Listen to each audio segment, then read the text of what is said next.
Question number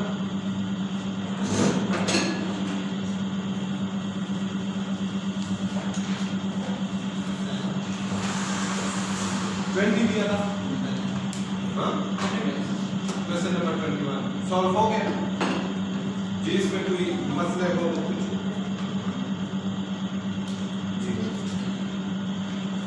पूछे question number 20 में जो जिस पॉइंट में मसला हो, थर्ड पॉइंट जी। थर्ड पॉइंट में क्या कह रहा है? थर्ड पॉइंट ऊपर इनकम स्टेटमेंट में किसके लिए? फाइनेंशियल चार्जेस के लिए जी। तो फाइनेंशियल चार्जेस इनकम स्टेटमेंट में गिवन है 2.5 million.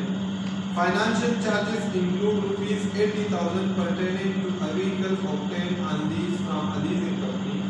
The cost of vehicle was ₹1.3 million. Depreciation of ₹260,000 has been included in admin and selling expenses. Lease rentals paid during the year amounted to ₹3 lakh. देखिए 80,000 भी add back हो जाएगा क्योंकि financial charge है ना, leased asset से related सिर्फ और सिर्फ क्या लाभ होते हैं?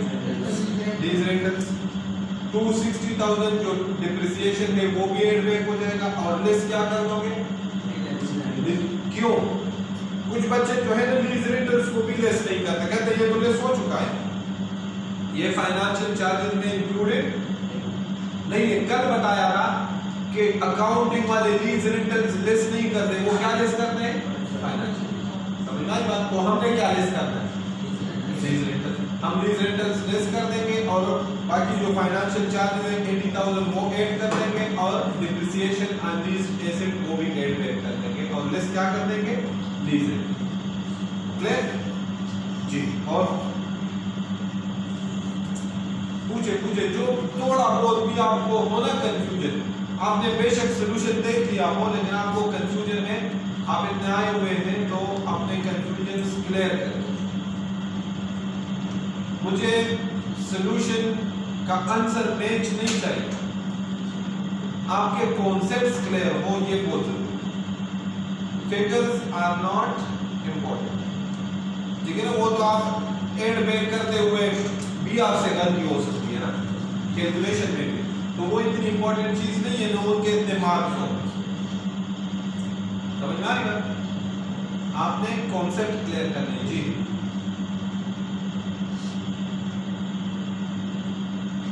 पूछे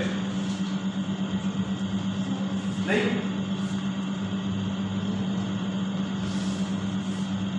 सबको क्लियर है? Last point premium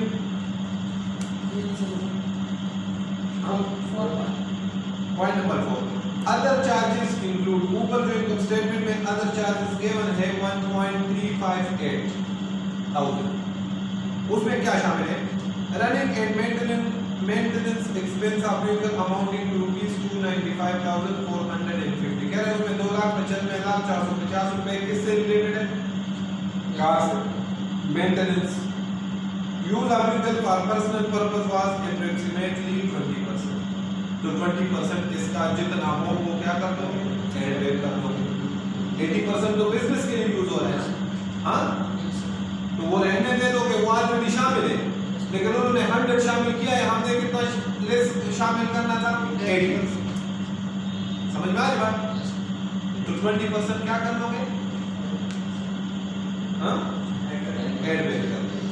provision for bad debts amounting to ₹25,000। Provision क्या? एडमिसिबल एक्सपेंस है हमारा, क्या होता है? Actual bad debts. प्रोविजन हमारा एक्सपेंस, ये भी ऐड बैक कर। टैक्स में क्या है? कौन सा अलाउ है? एक्चुअल। क्लियर जी। और अदर इंफॉर्मेशन समझ आ गई है? कहता है कि ये इनकम एग्जेम्प्ट क्यों है? रिटर्न एक्सपेक्ट भी है, समझ में आ रही ना बात? तो फॉरेन सोर्स इनकम ताहिर की क्या हो जाएगी? एग्जेम्प्ट हो जाएगी फ्रॉम टैक्स। क्लियर भाई? क्लियर है जी। और कौन सा क्वेश्चन है?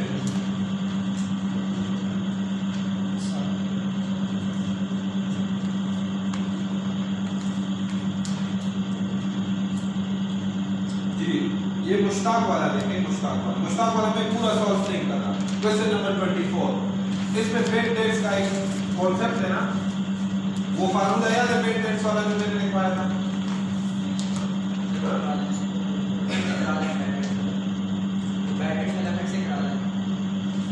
तो फिर से वीडियो देखते हैं, ठीक है?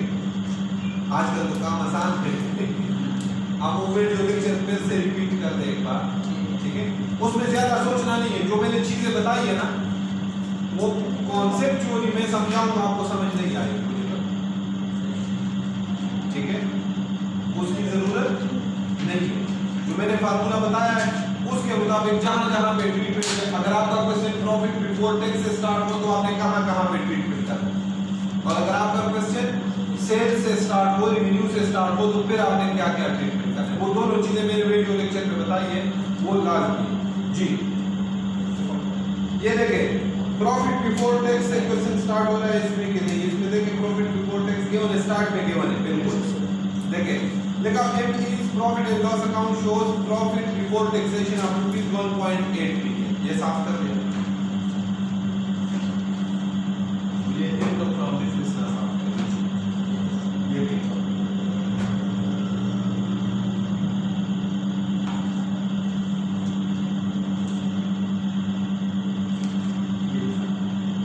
वर्किंग साफ कर दीजिए, इनकम फ्रॉम बिजनेस वो लिख रहे हैं, कंसल्टेशन फी का साफ कर जी। अब देखें क्वेश्चन नंबर 24, इसमें एक पेड डेट्स वाला पॉइंट है, ये क्लियर करके क्वेश्चन कहां से स्टार्ट हो रहा है? प्रॉफिट बिफोर टैक्स कितना है? 1.8 billion. Question number 24 Mushtaq bad debts वाले पॉइंट पे आ गए। Receivables from Atif and Aslam which has been written off in the previous years were recovered detail are as follows। देखिए दो किस्म के रिकवरी होती है पेड डेट्स की, एक फुल रिकवरी को अभी लास्ट क्वेश्चन में पढ़ लिया ना, अगर 100 रुपए मेरे पेड डेट्स 10 साल पहले मुझे अलाउ किए गए थे और 100 रुपए मुझे मिल गए तो 100 के 100 पूरे ऐड कर दूंगा, इसमें तो कोई कॉन्सेप्ट नहीं। मसला कब आएगा? जब आपको अलाउ पिछले सालों में एक फिगर किया गया और आपको इस साल में उससे डिफरेंट फिगर रिकवर हो जाए तो फिर मसला है, फिर क्या आएगा? समझ में आ रही ना बात जी। सबसे पहले इसके लिए अलग से आपने वर्किंग करनी है, ठीक है? वर्किंग 1.1 पार्शियल रिकवरी ऑफ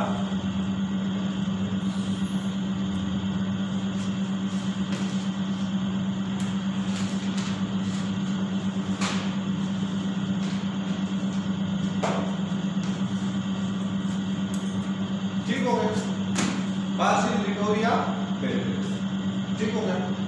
तो सबसे पहले दो है ना, हम आतिफ का देख लेते हैं, ठीक है? देखिए फार्मूला उसने आपको लिख के दे दिया, हमारे वाला फार्मूला है ना जो मैंने समझाया। पेड डेट्स क्लेम कितने हैं आतिफ ने?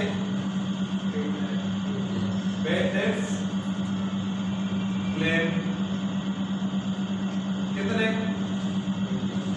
हाँ 8 लाख, ठीक हो गया। पेड डेट्स अलाउ कितने हुए? हाँ ये आतिफ और असलम का भी कर, अलाउ कितने हुए जी। तो पेड डेट्स कौन सा फिगर हमारे लिए रिलेवेंट है? डिसअलाउ का, ठीक हो गया। ये क्या होता है? देखिए मुश्ताक ने कहा इनकम टैक्स डिपार्टमेंट को कि जनाब आतिफ मेरे रिसीवेबल्स में, आतिफ एक मेरा कस्टमर है, उससे मेरे लेने हैं 8 लाख रुपए और मुझे 8 लाख रुपए वो नहीं दे रहा। डिपार्टमेंट ने कहा, डिपार्टमेंट ने जब आतिफ की वो सारी सिचुएशन देख के डिपार्टमेंट ने कहा यार आपको आतिफ हमारे मुताबिक 550 नहीं देगा और ये जो 2,50,000 रुपए है, 3,50,000 नहीं 2,50,000, ये जो 250,000 है 2.5 लाख रुपए, ये आतिफ आपको वापस कर देगा। क्या कर देगा? कितने वापस कर देगा? 250, ठीक है। अब आतिफ से उसको मिले कितने? रिकवर्ड, रिकवरी कितनी हुई? रिकवरी फ्रॉम आते कितनी हुई? हाँ 7। मैंने आपको कहा था इन दो फिगर्स का कंपैरिजन करना। अगर रिकवरी की अमाउंट डिसअलाउड से ज्यादा हो तो जो डिफरेंस आता है, डिफरेंस कितना आता है? 450। ये आपकी क्या होगी? इनकम। ये क्या करोगे? Add in income from business. ठीक हो गया? समझ में आ रही बात? भाई फार्मूला समझ ले, थोड़ा सा मैं कॉन्सेप्ट क्लियर करने का कोशिश कर रहा हूँ, टेक्निकली भी समझा देता हूँ कि क्यों ऐड करते हैं, क्यों लेस करते हैं। ठीक है जी? तो ऐड क्या कर दूंगा? Bad debts recover. बहुत इंपॉर्टेंट कॉन्सेप्ट है। इससे बेड डेट्स के क्वेश्चन में सिर्फ और सिर्फ इसके लिए सॉल्व कर रहा हूं, इसके बेड डेट्स के आपके सारे कॉन्सेप्ट क्लियर हो गए। क्लियर? ठीक हो गया? कितने रिकवरी हुई? 1.17 450,000। ठीक हो भाई? क्लियर? दूसरी बात मैंने क्या की थी, जब क्वेश्चन आपका स्टार्ट हो प्रॉफिट बिफोर टैक्स, किससे स्टार्ट हो? Profit before tax. तो रिकवरी वाली जो टोटल अमाउंट है वो हमेशा क्या करनी है? लेस करनी है। क्या करनी है?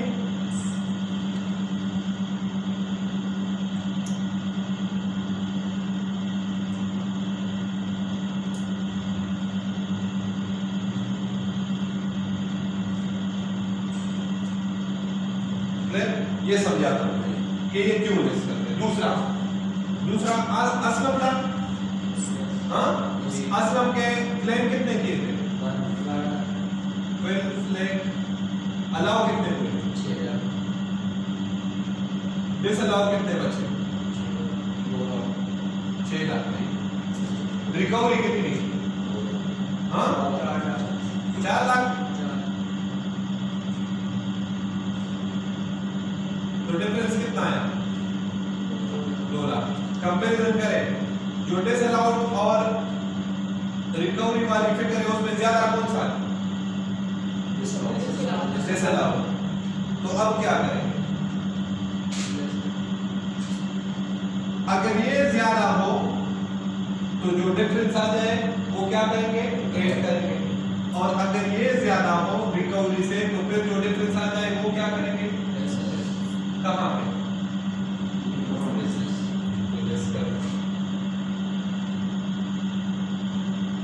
इसके साथ नाम लिख लेना। ये कौन से वाले? आतिफ और Atif. Bad debts recover Aslam वाले वर्किंग 1.16। कितने लेस करने? याद रखें, परेशान नहीं हो। आपको वो ये फिगर और ये फिगर लाजमी क्वेश्चन में देंगे, लाजमी। इसके बगैर बेड डेट्स सॉल्व हो ही नहीं सकता। ठीक है? मुझे ये दो फिगर नहीं दिए गए, लेकिन इन दो फिगर को कैलकुलेट करने के लिए मुझे डेटा दिया गया। समझ में आ रही बात? या वो डायरेक्ट आपको डिसअलाउड का फिगर देगा या फिर इस तरह, जैसे हमें इस तरह दिया गया, हमने डिसअलाउड को कैलकुलेट किया। बाकी तो इतना तो याद रख सकते हो ना कि रिकवरी की अमाउंट डिसअलाउड से ज्यादा हो तो जो डिफरेंस आएगा वो क्या करेंगे? और अगर रिकवरी की अमाउंट डिसअलाउड से कम हो तो फिर जो डिफरेंस आएगा वो क्या करेंगे? भाई समझ में आ रही बात? हाँ जी। और लेस क्या करेंगे? जब क्वेश्चन प्रॉफिट बिफोर टैक्स से शुरू हो रहा हो तो क्या लेस करेंगे? हाँ भाई क्या लेस करेंगे? रिकॉर्ड कितने रिकॉर्ड? 4 लाख। कितने रिकॉर्ड? देखिए इधर देखिए, इधर डिफरेंस आ रहा है, केस में ऐड कर रहे हैं, केस में। लेकिन अगर आपका क्वेश्चन ये लिख लो कहीं पे, if question starts from profit before tax तो recovery of bad debts that is 7 lakh and 6 lakh, both the amounts shall be deducted under the head income from business. जो टोटल रिकवरी है ना, वो दोनों केसेस में क्या करोगे, list करोगे, यहाँ पे भी लिस्ट करोगे, यहाँ पे भी लिस्ट करोगे। और जो डिफरेंस है वो डिपेंड करता है कि रिकवरी की अमाउंट ज्यादा थी या डिसअलाउड की अमाउंट ज्यादा थी। समझ में आ रही बात? ये तो ट्रीटमेंट है, ये तो एग्जाम पॉइंट ऑफ व्यू से मैंने आपको फार्मूला बता दिया, इसमें आपको कंफ्यूजन नहीं होनी चाहिए, याद कर ले, रट्टा लगा ले। एग्जाम में आपने ये फार्मूला फॉलो करना है जिस तरह का भी क्वेश्चन गिवन हो। कब? जब पार्शियल रिकवरी आप लेते हैं। क्लियर हो भाई? क्लियर है? अब थोड़ा सा टेक्निक समझा। वैसे आज तक मैं किसी को समझा नहीं सकता, स्टूडेंट को समझ नहीं है, मतलब मैं समझा सकता हूँ, ये मसला नहीं है, लेकिन मैंने आज तक किसी स्टूडेंट से समझा के 5 मिनट बाद पूछा है तो उसको ये बात समझ में, ठीक है? चलिए ये देखिए यहाँ पे ये स्क्रीन में जी, या ये रेस कर नोट कर दिए।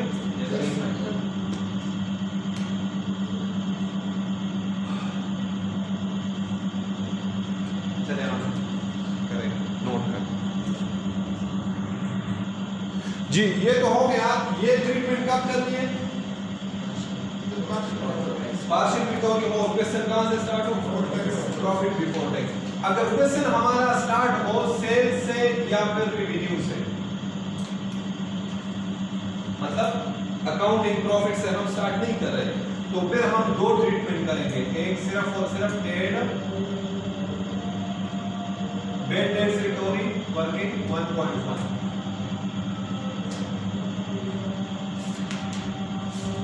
आतिफ वाला डिफरेंस कितना है? 450,000। ये ऐड करेंगे और लेस करेंगे बेड डेट्स रिकवरी असलम वाला, वो कितने में? 2 लाख। बस अब 7 लाख और 6 लाख लेस नहीं करना, 7 लाख और 4 लाख लेस नहीं करना। जब क्वेश्चन कब कहां से स्टार्ट हो? सेल्स या फिर रेवेन्यू। ये बात बहुत इंपॉर्टेंट है, ये साथ लिख ले, ये नोट लिख ले स्पेसिफिकली इस क्वेश्चन के ऊपर भी, और जहां पे आप सॉल्व कर रहे हो वहां पे भी, कि अगर क्वेश्चन उर्दू में लिखते बेशक, इसमें कोई शर्म वाली बात नहीं है, आपको बात समझ आनी चाहिए। जिस लैंग्वेज में आपको बात में समझ आ जाए उसमें लिखिए कि अगर क्वेश्चन सेल्स या रेवेन्यू से स्टार्ट हो तो फिर सिर्फ और सिर्फ हम ये डिफरेंस वाला ट्रीटमेंट करेंगे और वो सेम करेंगे, उसमें कोई चेंज नहीं आएगा। इस केस में ऐड करेंगे आतिफ के केस में, और असलम के केस में लेस करेंगे। ये 4 लाख और 6 लाख जो उधर दोनों हमने लिस्ट किए थे ना, दोनों केसेस में ये लिस्ट हो गई रिकवरी। भाई समझ में आ रही? वो इस केस में उसकी कोई ट्रीटमेंट नहीं होगी। जब क्वेश्चन कहां से स्टार्ट हो? सेल्स या फिर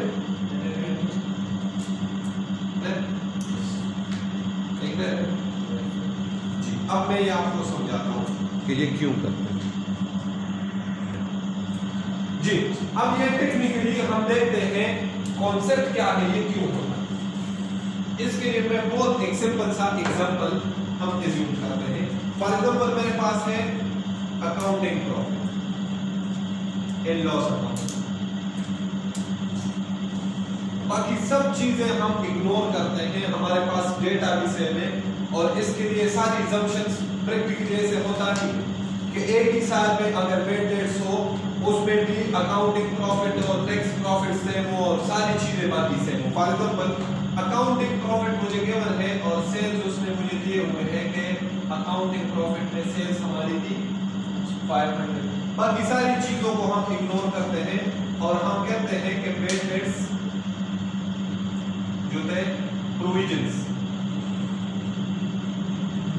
वो थे 100, ठीक है, वो लेस कर दिए और हमारे पास आ गया प्रॉफिट बिफोर टैक्स, सॉरी 100 थे, ठीक हो गया, ठीक है।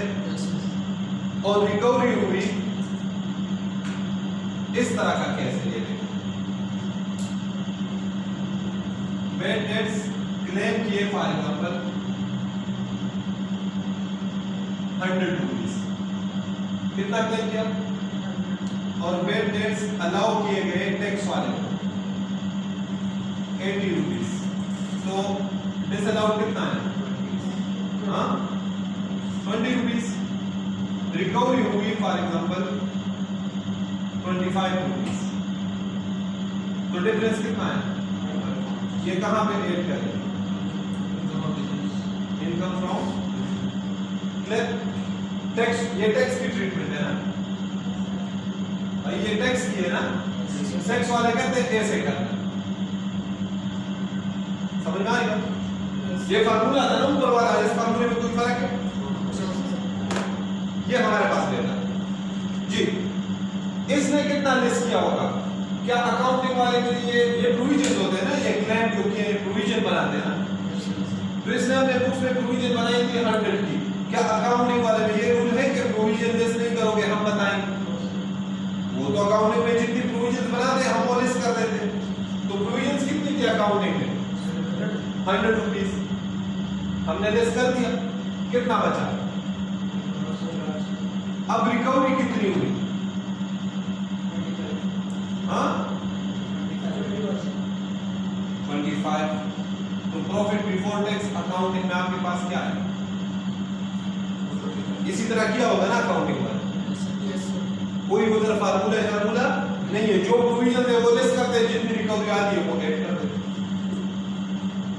भाई। अब हम यही डेटा है फॉर एग्जांपल, सेम डेटा है, सेम, कोई चेंजेस नहीं। टैक्स में हम देखते हैं टैक्स वाले क्या करते हैं। अब ये डेटा है सेम है, सिर्फ और सिर्फ प्रोविजन का डिफरेंस है और एक्चुअल का, बाकी सेम सब कुछ। तो हम क्वेश्चन कहां से स्टार्ट कर रहे हैं? प्रॉफिट बिफोर टैक्स से कितना है? 425। ठीक हो भाई। प्रोविजन इधर एक एक्सपेंस चार्ज किया है अकाउंटिंग वाले ने प्रोविजन। क्या प्रोविजन हमारा एक्सपेंस होता? हम क्या करें? ऐड कर दें।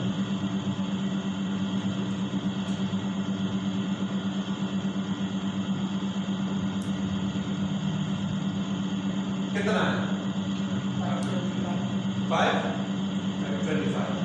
अब एक्चुअल बेड डेट्स कितने हैं?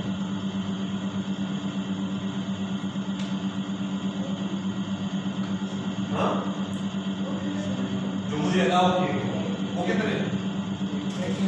80। कितना है? 445। टैक्स में और क्या ट्रीटमेंट करना है?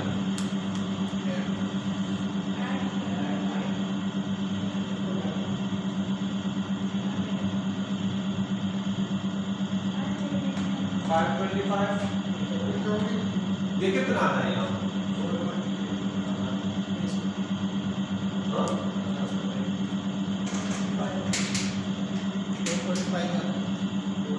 445 आता है।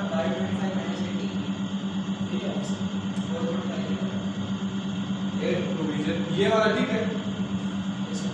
हाँ एक्चुअल बेड डेट्स, हाँ ठीक हो गया।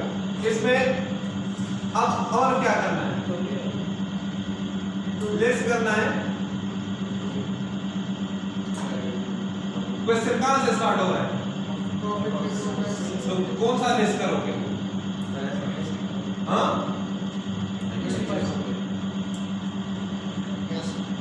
ये बताया नहीं है भाई, ये से मतलब हमारी फिगर नहीं है। ये लेस करोगे कि नहीं? फार्मूले अभी मैंने टेक्निक बताई नहीं, आप कंफ्यूज हो। फार्मूला भी समझ नहीं आ रहे, रट्टा भी काम नहीं कर रहा। ठीक है, अभी तो मैं टेक्निकल पॉइंट पे गया ही नहीं।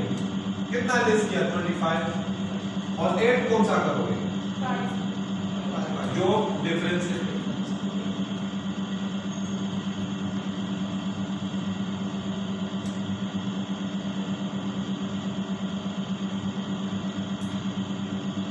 टैक्सेबल बिजनेस इनकम वो दोनों सेम आए। हाँ मतलब ये तो तसल्ली हो गई ना कि ये दोनों केसेस में लेस करने से आंसर पे कोई फर्क, मतलब ठीक है, फार्मूला ठीक है, ये तो कंफर्म हो गया कि फार्मूला ठीक है। लेकिन लिस्ट क्यों करते हैं ये अभी कंफर्म नहीं हुआ, क्यों का आंसर हमें नहीं मिला, वो मिल जाता है। इधर देखो इसने यहां पे कितना लिस्ट किया,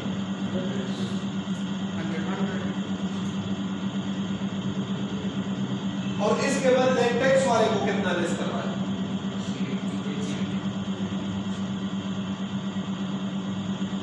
दोनों का कंपैरिजन करेंगे तो ये है ना, हाँ वैसे ही है ना, हाँ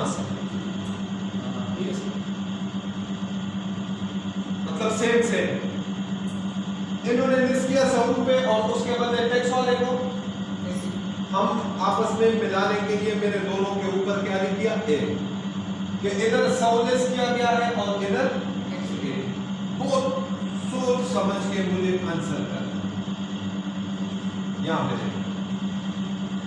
यहां पे कितना लिस्ट हुआ 100, तो इसका मतलब ये है कि प्रॉफिट रिकॉर्ड हुआ कम कितने रुपए से,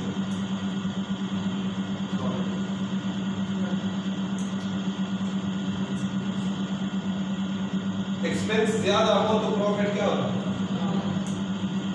टैक्स और इन दोनों का कंपैरिजन करना, ये बात मानते हो।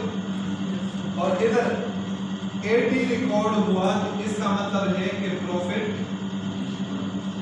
रिकॉर्ड हुआ कितने से, समझ में आया। अब जब इनकम टैक्स वालों ने कहा कि जनाब मेरे प्रोविजंस है 100 रुपए, क्लेम फाइल ये टैक्स पेयर क्लेम करता है, अलाउ कौन करता है, डिपार्टमेंट। मैंने कहा अब्दुर्रहमान ने डिपार्टमेंट को कहा कि जनाब इस साल मेरे प्रोविजन है अकाउंटिंग में 100 रुपीज बेड डेट्स मेरे होंगे, तो डिपार्टमेंट ने मुझे जवाब में क्या कहा, नहीं आपके बेड डेट्स कितने होंगे, इसका मतलब क्या हुआ कि जो आप 100 की बात कर रहे हो उसमें से 20 आपको मिल जाएगी, ये बात की है।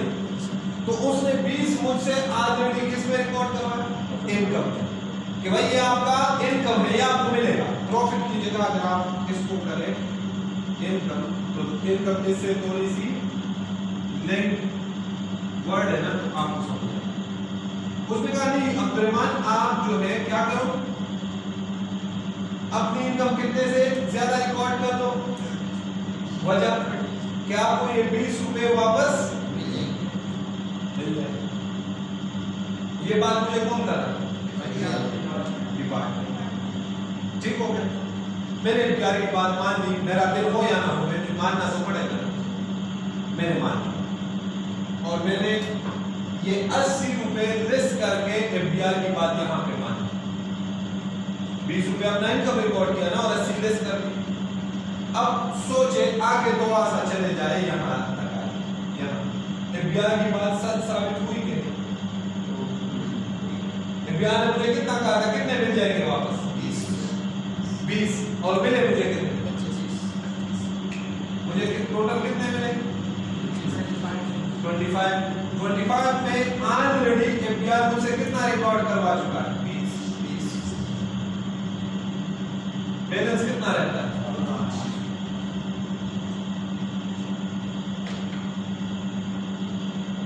तुम्हें और कितना है,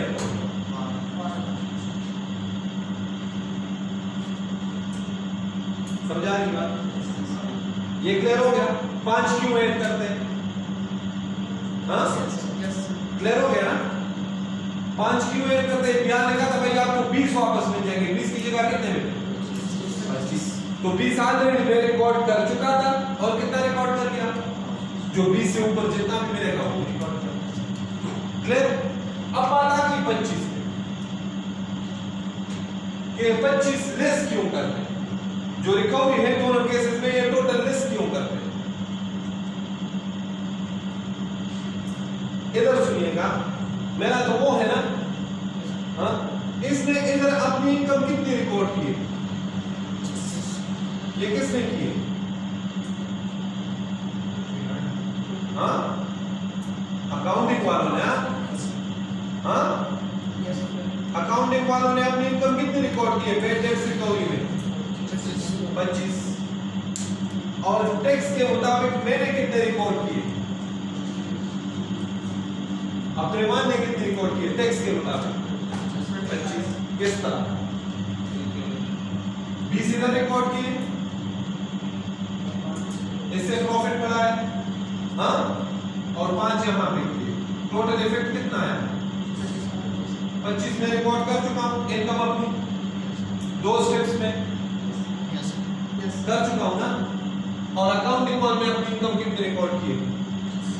तो क्या अकाउंटिंग वालों की इनकम मेरी टैक्स वालों की इनकम होती है? हाँ, ये जो पेड टैक्स रिकवर होती है ना, ये होती है अकाउंटिंग वालों की इनकम। ये मेरी इनकम नहीं। मेरी इनकम रिकॉर्ड करने का तरीका इनसे डिफरेंट। किस तरह है? मैं 5 रुपए यहां पे रिकॉर्ड करता हूं और 20 रुपए टोटल कितना रिकॉर्ड करता हूं? 25 ही रिकॉर्ड करता हूं। मैं कुछ गलत नहीं करता, लेकिन मेरे प्रेजेंटेशन, मुझे स्टेप्स वाइज मेरे प्रेजेंटेशन में डिफरेंस है। मुझे लॉ ने कहा है भाई तुमने 20 इधर रिकॉर्ड करने हैं, 5 इधर रिकॉर्ड करने, और अकाउंटिंग वालों ने किया। तो मैं टैक्स वालों को फॉलो करूंगा कि अकाउंटिंग वालों को? समझ में आ रही बात? ठीक है, तो लेट्स न्यू करते हैं। लेट्स इसलिए करते हैं कि ये किस इनकम है? अकाउंटिंग। मेरी इनकम ये है 5 रुपए। ये क्लियर? समझ आ गया? मुझे कोई समझा सकता है? नहीं। ठीक है। मैं 6 साल से ये कोशिश कर रहा हूं, लेकिन किसी बच्चे को ये समझ कुछ फर्क पड़ गया, तसल्ली हुई होगी कि सर झूठ नहीं बोल रहे, ये फार्मूला सच है। हाँ, ये तसल्ली होगी ना? हाँ ठीक है। बाकी समझ आए या ना आए, फार्मूला तो समझना आसान है ना। आप फार्मूले को फॉलो जी। Question number 18। क्वेश्चन नंबर 18 का लॉसेस में हमने एक पढ़ा था कॉन्सेप्ट अनएब्सॉर्ब्ड डिप्रिसिएशन का, यार ये बहुत आसान है ये वाला क्वेश्चन। रिक्वायरमेंट पढ़े क्वेश्चन नंबर 18 का। Compute the revised taxable income, revised taxable income under line. मतलब जो उसने मेरे काम में की है टैक्सेबल इनकम, लेकिन वो कह रहा है वो सही नहीं है, आप इसको ठीक करो। And tax payable by or refundable to him for the tax year 2024।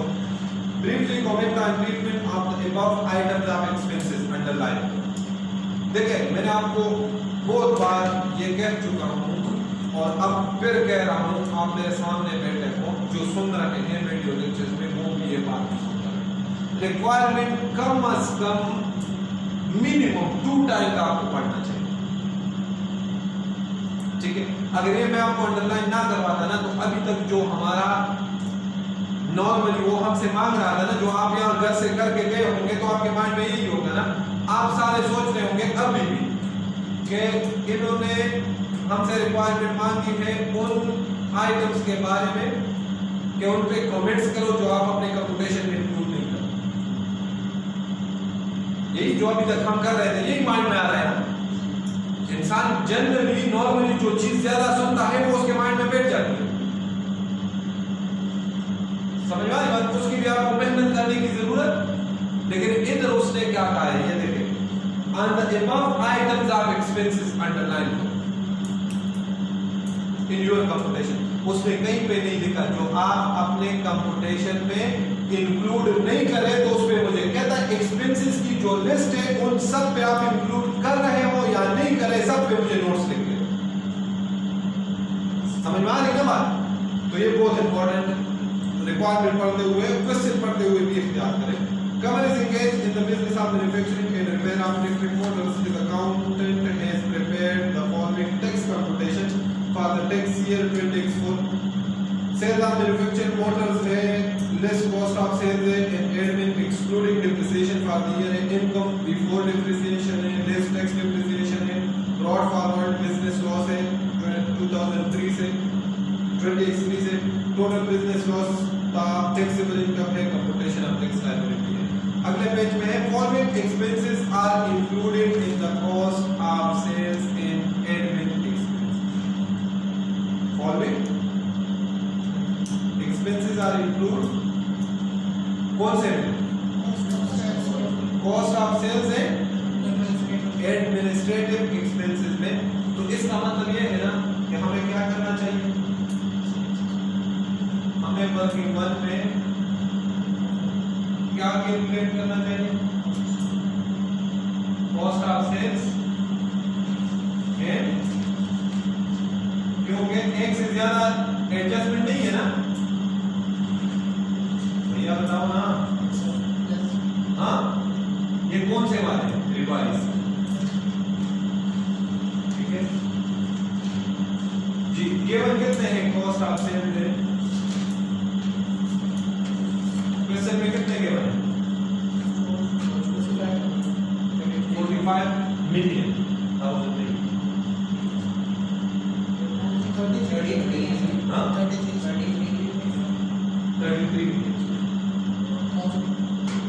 Thousand में कर रहे हैं।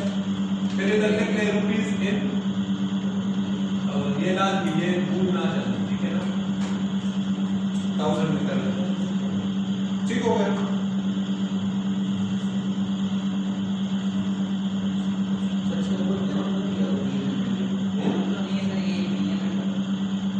अच्छा, इन्होंने नहीं दिया क्वेश्चन में, अगर होना ही है एक्चुअल असल में क्वेश्चन इस तरह से, यहाँ पे भी रुपीज इन थाउजेंड था और आगे एक्सपेंसेस नहीं है, यहाँ पे भी अगर इस तरह से होना तो फिर आपने ये लिखना है, ठीक है। इसको ये एडिट किया हुआ है इन्होंने, ऊपर से वो थाउजेंड वाली फिगर खत्म कर दी, अगर हो तो फिर आपने लिखना है। चलिए 33,000, ठीक हो गया भाई। ये क्या है, इस पे गौर करना है। Yes, cost of sales and admin expense है। अब इसमें जो जो एक्सपेंसेस ठीक शामिल है वो हम रहने दे देंगे, जो जो एक्सपेंसेस इसमें गलत शामिल है वो हम एक्सक्लूड कर देंगे। समझ में आ रही है बात जी। तो पहला है travelling expenses include travel and hotel expenses of customers visit to Malaysia for attending a trade fair. शामिल होना चाहिए। ट्रेड फेयर मतलब बिजनेस पर्पस, तो ठीक होना चाहिए ना, एक्सपेंस होना चाहिए ना, तो इसमें शामिल है, ठीक शामिल है, कुछ भी नहीं करेंगे। ये रिक्वायरमेंट नंबर ए। बी के लिए सब पे कमेंट करना है, तो उसको पढ़ने की जरूरत अभी नहीं है, और अगर करते हो ना तो उसको साथ अगले पेज पे, एक पेज पे आपने क्या किया, मेन सॉल्यूशन, सेकंड पेज पे उसके लिए वर्किंग, थर्ड पेज पे पार्ट बी। पार्ट बी में इधर उसको पार्ट बी को साथ साथ सॉल्व करते रहो, दूसरे पेज पे चले गए, उधर लिख लोगे कि ट्रेवलिंग एक्सपेंसेस, सॉरी इसका तरीका क्या है नोट करने का, प्रॉपर तरीका, पहले प्रोविजन लिखें, क्या लिखें, प्रोविजन लिखें। आप लिख लोगे any kind of expense incurred wholly and exclusively for business purpose is an admissible expense under the head income from business। समझ में आ रहा? तो यहाँ से अनवर्ड ये वाले कि as traveling expenses and hotel expenses of couples visit to Malaysia is wholly and exclusively for business purpose, so it is an admissible expense। समझ में आ रहा? Second, electricity charge is paid for couples residence। कमर के घर के बिजली का bill जमा किया है और इधर कॉस्ट ऑफ सेल्स में शामिल किया है, क्या शामिल होना चाहिए, तो उसको हम क्या कर लेंगे, इलेक्ट्रिसिटी चार्जेस पर्सन कितने, जी। आगे इसमें अब रिक्वायरमेंट नंबर बी में चले जाए, ठीक है। Commerce residence electricity bills is a kind of personal expense and we cannot charge personal expense to income from business, so excluded from the cost of sales। ठीक हो गया जी। damages paid to a distributor for delayed supplies, damages exception था penalties में, याद है, हाँ, breach of contract का क्या था, एक्सेप्शन में है कि ये एडमिसिबल एक्सपेंस, क्या है? तो ठीक है ना, कुछ भी नहीं करेंगे, ये हम लिस्ट कर सकते हैं कि उन्होंने कॉस्ट ऑफ सेल्स में शामिल किया। अगला, donation to non profit organisation. Donation हमारा एक्सपेंस नहीं है, इसमें क्या मिलता है? Tax credit. कितनी है अमाउंट? 300। ठीक हो गया। नोट क्या लिखोगे?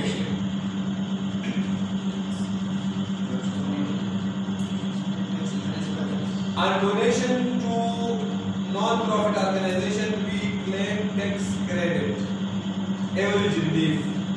It falls under section 31. We cannot charge donation to non-profit organization to the head income from. समझ में आया?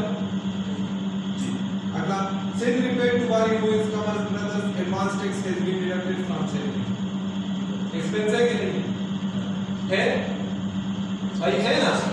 और उन्होंने कॉस्ट तो कुछ भी नहीं करेंगे, लेकिन नोट सब पे लिखना है। Fine paid to ministry of environment for infringement of environmental and safety laws, violation of environmental laws, उसके लिए पेनल्टी पे की। एडमिसिबल है कि inadmissible? Penalty paid to environmental जो भी डिपार्टमेंट है, कितनी है? 200। इसमें भी नोट लिखना है। Unabsorbed depreciation brought forward from previous tax year 500,000. Unabsorbed depreciation पिछले साल से brought forward है। क्या बताया था? सबसे लास्ट में कल बताया था ना भाई, बताया था जी। 506 50 आ गए। अच्छा, ये शामिल है, अनएब्सॉर्ब्ड डिप्रिसिएशन इसमें शामिल है ना? हाँ, हम इसको क्या कर देंगे? अलग कर देंगे। मैंने कहा था इसको अलग से लिस्ट करना है, ये एक्सपेंस है ठीक, शामिल किया है, लेकिन प्रेजेंटेशन पे गलती है, इसको हम अलग से लिस्ट करते हैं। फिर कितना हुआ? 1150। ये हाँ जी, तो कॉस्ट ऑफ सेल्स कितने बने? हाँ 31,000। ठीक हो गया। अब हम क्वेश्चन पे आते हैं, वर्किंग 2 में इनकम फ्रॉम बिजनेस के लिए।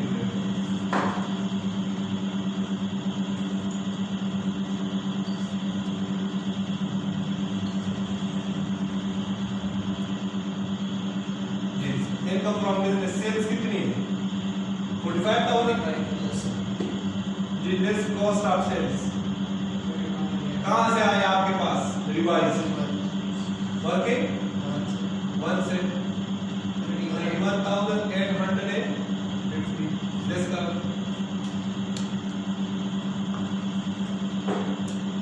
13,150।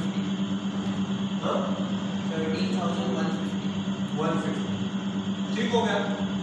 अब इसके बाद टैक्स डिप्रिसिएशन है और अनएब्सॉर्ब्ड डिप्रिसिएशन है और ब्रॉड फॉरवर्ड लॉस भी है। क्या है? ब्रॉड फॉरवर्ड लॉस भी है, टैक्स डिप्रिसिएशन है करंट ईयर का और अनएब्सॉर्ब्ड डिप्रिसिएशन है। सबसे पहले हम क्या एडजस्ट करें? लॉस एडजस्ट करेंगे कि डिप्रिसिएशन? कल बताया था डिप्रिसिएशन सबसे, तो पहले क्या एडजस्ट करोगे? लेस ब्रॉड फॉरवर्ड लॉस कितना है? 4,000।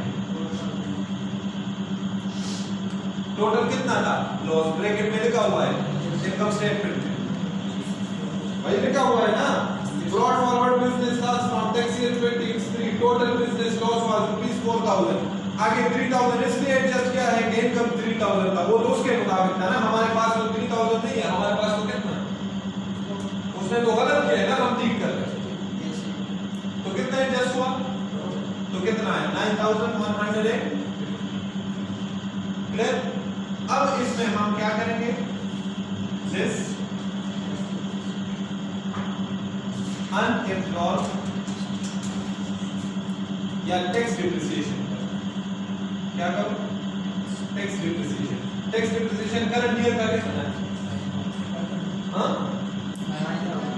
करंट ईयर का है 9000 और ब्रॉड फॉरवर्ड कितना?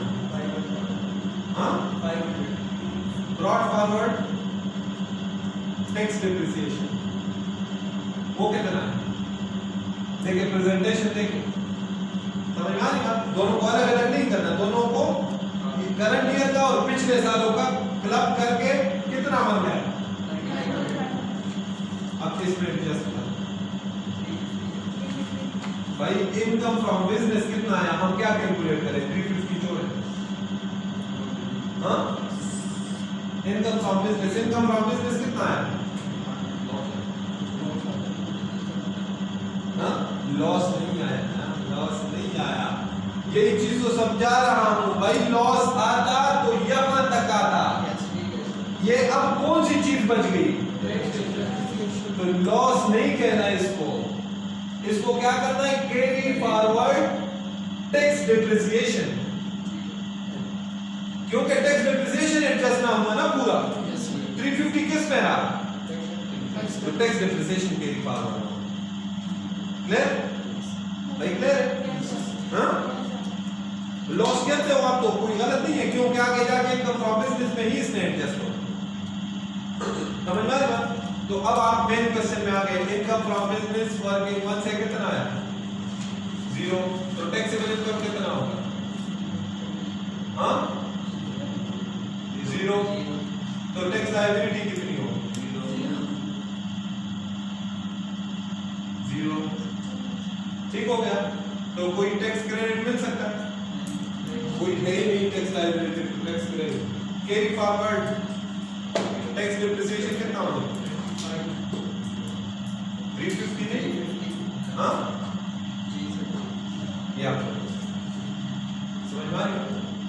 आसान सा क्वेश्चन था, बच्चे इस पे बेसिक कंफ्यूज हो रहे थे, वो यार ये क्या हो गया, ये बड़ा मसला हो गया, कोई इनकम नहीं आ रही, कोई टैक्सेबल इनकम नहीं है, कोई, तो आपने परेशान नहीं होना, ठीक है ना?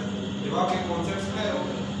अच्छा, बस इसको खत्म करते हैं, ये असाइनमेंट के फिर नोट करें, मैं आपको आंसर नहीं होते जी। असाइनमेंट ना लिखें, हमारे अभी तक क्वेश्चन मुझे बताइए कौन से डिस्कस हुए क्लास में? क्वेश्चन नंबर स्टार्ट से 5 6 7 8 9 और 10। ठीक हो गया? आगे 11 13 14 16 17 18 20 21 भी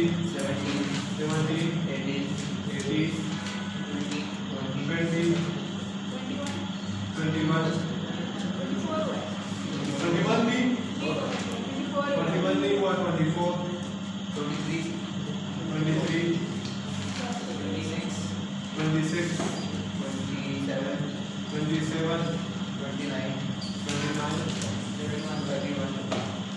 ठीक है? टोटल 31 क्वेश्चन है ना? हमने कितने डिस्कस किए? 1 2 3 4 5 6 7 8 9 10 11 12 13 14 15 16 17 18 19 कितने क्वेश्चन रह गए? 1 तो रह गए, 1 से 4 तक। ये तो बिल्कुल बच्चों वाले क्वेश्चन, ठीक? इसमें तो कुछ भी नहीं। तो कितने बच गए? 12 में से 8 को खुद से कर दोगे? हाँ, जो सबसे टेक्निकल क्वेश्चन थे वो हम डिस्कस कर चुके हैं, इसमें और कुछ नहीं। जो भी इशू आ रहा हो फिर भी आप मुझे व्हाट्सएप पे स्क्रीनशॉट भेज के जो पॉइंट, ठीक है, मैं आपको इंशाल्लाह वो ग्रुप में शेयर कर दिया करें ताकि सबको बच्चों को वो, तो आप मैसेज करें, वही तो नाम नहीं मेरे नंबर पे मैसेज करें। मेरे वीडियो लेक्चर में अपना नंबर लिखा हुआ है, प्यारा साफ लिखा हुआ है, मेरी राइटिंग तो भी इतनी खराब नहीं है, और क्लियरली मैंने बताया हुआ है कि जनाब ये मेरा नंबर है, मुझे इस नंबर पे अपना नाम व्हाट्सएप करें ताकि मैं क्या करूं, आपकी क्या खिदमत कर सकूं, बताया ना? हाँ, ग्रुप में ऐड कर सकूं, ठीक है, ताकि आपके नॉलेज से हमें इस्तेफादा हासिल, ठीक है ना?